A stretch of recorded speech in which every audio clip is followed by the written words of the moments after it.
नमस्कार दोस्तों, मेरे चैनल पर आने के लिए आपको हार्दिक स्वागत है। यदि मेरे चैनल पर पहली बार आए हैं तो लाइक करें, शेयर करें, सब्सक्राइब करें ताकि मेरा आने वाला वीडियो सबसे पहले आप तक पहुंचे। आज आप लोगों को बताना चाहता हूं कि जब इष्ट देव प्रसन्न होते हैं तो उनका क्या शुभ संकेत मिलते हैं। पूजा जब तब तो सभी लोग करते रहते हैं। कुछ लोग महीनों से करते आ रहे हैं तो कुछ लोग वर्षों से करते आ रहे हैं।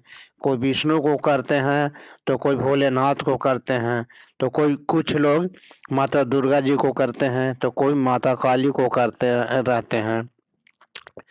पर सकारात्मक संकेत नहीं मिलता, या मिलता भी है तो अनदेखा कर देते हैं।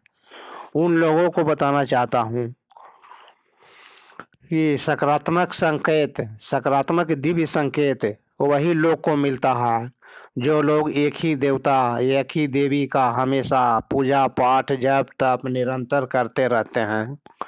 ऐसा नहीं कि 2-4 महीना किया और उसके बाद छोड़ दिया। ये बार बार देवता को या देवी को बदलते रहना, ऐसा नहीं करना चाहिए। जिस देवता देवी को कर रहे हैं उस देवता देवी को लगातार निरंतर करते रहना चाहिए। एक ही देवता देवी का पूजा पाठ करते रहना चाहिए, तब दीप संकेत मिलते हैं। आज बताता हूँ कि जब दीप संकेत मिलते हैं या इष्ट देव प्रसन्न होते हैं तब क्या क्या शुभ संकेत मिलते हैं। जब वह पूजा पाठ कर रहे होते हैं तो जो फूल पुष्प माला अर्पित करते हैं वो अचानक लुढ़क करके नीचे गिर जाए आपके सामने तो समझ जाइए कि इष्ट देवता प्रसन्न है, उनकी कृपा आप तक पहुंच रही है। जिस समय पूजा पाठ कर रहे हैं, घी का दीपक जलाए हैं या तेल का दीपक जलाए हैं, उस दीपक में फूल बन जाना, यह फूल बन जाता है अड़हुल का, चमेली का, गुलाब का, गेंदे का, किसी भी फूल बन जाता है तो यह भी एक शुभ संकेत है कि आपका इष्ट देवता प्रसन्न है, उनका कृपा आप तक आ रही है।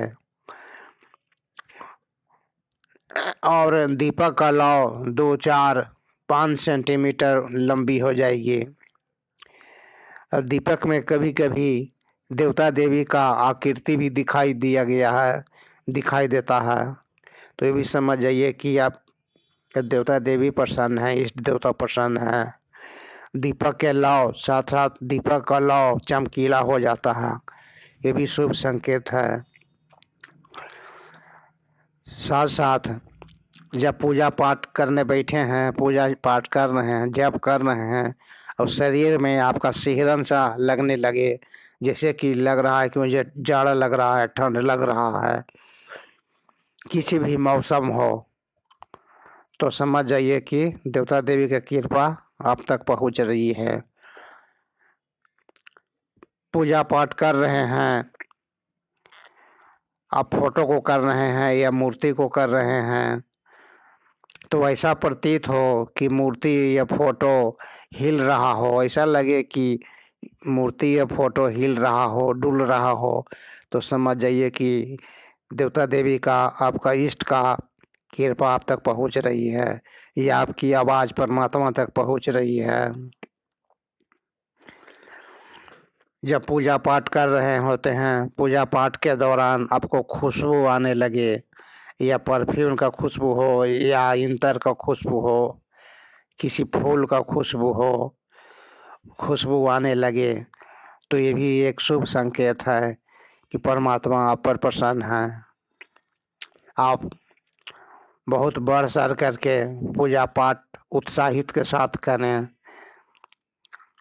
इसमें कोई दिक्कत की बात नहीं है, बहुत शुभ संकेत है। और यह भी संकेत है कि जब पूजा पाठ कर रहे होते हैं तो आप धूप जलाए हैं, उसका धुआं जो है ऊपर तक न जा कर के मध्य में ही बादल के जैसा फैल जाए तो समझ जाइए कि ये भी शुभ संकेत है।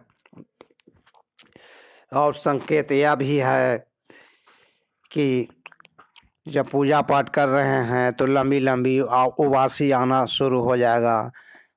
कभी कभी तो ऐसा भी होगा कि मैं रोऊं, रोना आ जाएगा। मूर्ति को देखते रहेंगे और रोते रहेंगे और पूजा पाठ करते रहेंगे। ये भी एक संकेत है, शुभ संकेत है कि आप पर इष्ट देवता प्रसन्न हैं। आप उत्साहित से होकर के पूजा पाठ करें, पूजा पाठ में कोई भी कमी नहीं रखें, आपको खुशी होने की चीज़ है। और बता दूं कि आपके घर में लड़ाई झगड़ा पहले से होते रहते थे, अब पूजा करने के बाद सब लड़ाई झगड़े शांत हो गए, सब प्रेम पूर्वक पूरे परिवार रह रहे हैं, तो समझ जाइए कि ये भी शुभ संकेत है। इष्ट देवता की कृपा से ही हम लोग शांति से हैं। जो काम अरसों से नहीं हो रहे थे, फंसे हुए थे, और वह काम आसानी से हो जाए तो ये भी समझ जाइए कि इस देवता की कृपा से ही मेरा काम हो रहा है, इस देवता प्रसन्न है। अब विराम देता हूँ। अब नकारात्मक संकेत के बारे में अगले पेज पर बताऊंगा। धन्यवाद। माता रानी सबको रक्षा करें।